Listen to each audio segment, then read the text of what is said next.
Hey everyone, welcome to today's Explainer. Think about it. We spend literally our entire lives interacting with machines we just casually lump together as computers.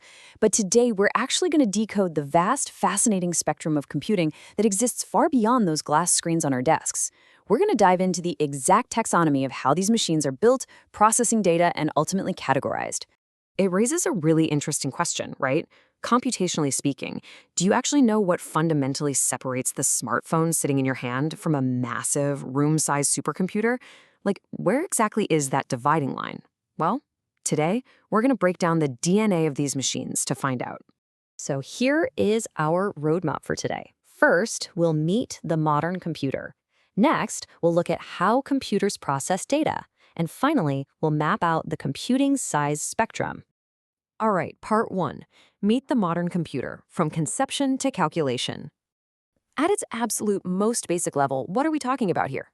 A computer is really just an electronic machine that helps process data to solve problems. Honestly, it's so easy to forget that the very word is derived from compute, to calculate. Yet, that one simple directive, to calculate, has completely branched out into revolutionizing medicine, research, design, and global communication. And that underlying desire to automate our calculations, it actually goes back way further than the silicone boom of the 1970s. Get this, look at 1833. British scientist Charles Babbage conceived the very first automatic calculator back in the early 19th century. Literally everything in modern computing traces its lineage directly back to that specific vision. Moving on to part 2, how computers process data, the invisible brains. When we really look at how a machine handles data, we're basically seeing two distinct architectures. First up, analog computers. These are designed for continuous flowing data without discrete values. Think of a mercury thermometer measuring temperature, or a speedometer responding to physical shifts. It's a continuous flow. Digital computers, on the other hand, sacrifice that continuous flow for strict, discrete logic. Things like our smartphones. They perform incredibly high-speed calculations and logical operations using nothing but discrete binary inputs, just zeros and ones. Now, that digital processing follows a really strict three-step pipeline. Step 1, it takes in raw data as input. Step 2, because its architecture only understands binary, it converts that raw data entirely into those zeros and ones. And finally, step 3, it processes that binary data against stored memory programs to produce the final output. Every single interaction, every tap on a digital device routes through this exact same flow. But, there are times when you actually need the continuous measurement of analog paired with the precise memory of digital. And that brings us to the hybrid computer. By processing both discrete and continuous data at the same time, they handle the heavy lifting for highly complex automatic operations where neither standard architecture is quite enough on its own. All right, into part 3, the computing size spectrum. From rooms to desktops.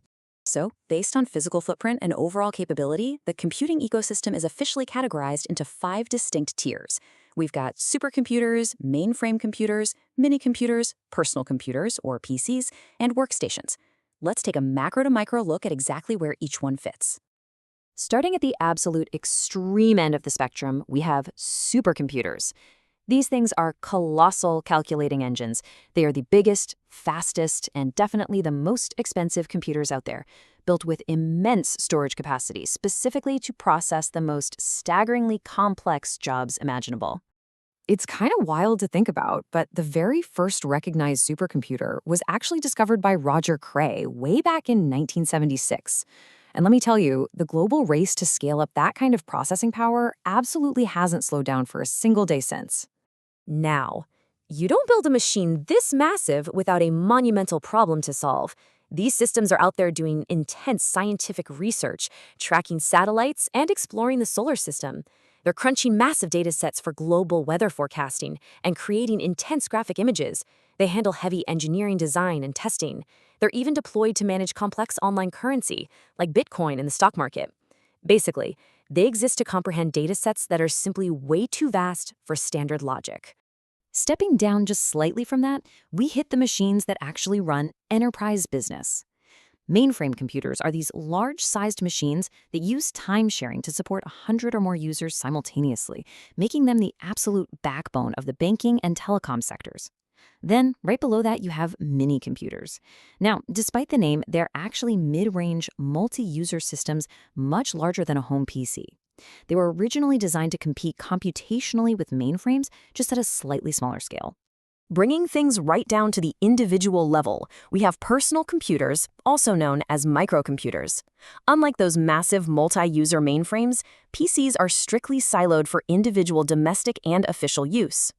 Architecturally speaking, this is your standard combination of a CPU, localized memory like RAM and ROM, and standard input-output units. It's the localized gateway we pretty much all use every single day.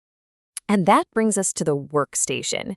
Now, this is a category people often casually confuse with just a standard PC, but there's a real difference. While it is a desktop PC designed to serve a single user, a true workstation features unique, high-performance hardware advancements. It's engineered for highly demanding, specific tasks that require a level of accuracy and power that standard consumer PCs simply cannot handle. So we've traveled all the way from Babbage's 1833 visions through the flowing data of analog systems and the binary logic of digital brains, right up to massive supercomputers and dedicated workstations. With supercomputers out there exploring space and hybrid computers mastering complex automatic operations, what limits of calculation will we conquer next? The spectrum of computing is only going to keep expanding. Thanks so much for joining me on this explainer, and as always, stay curious.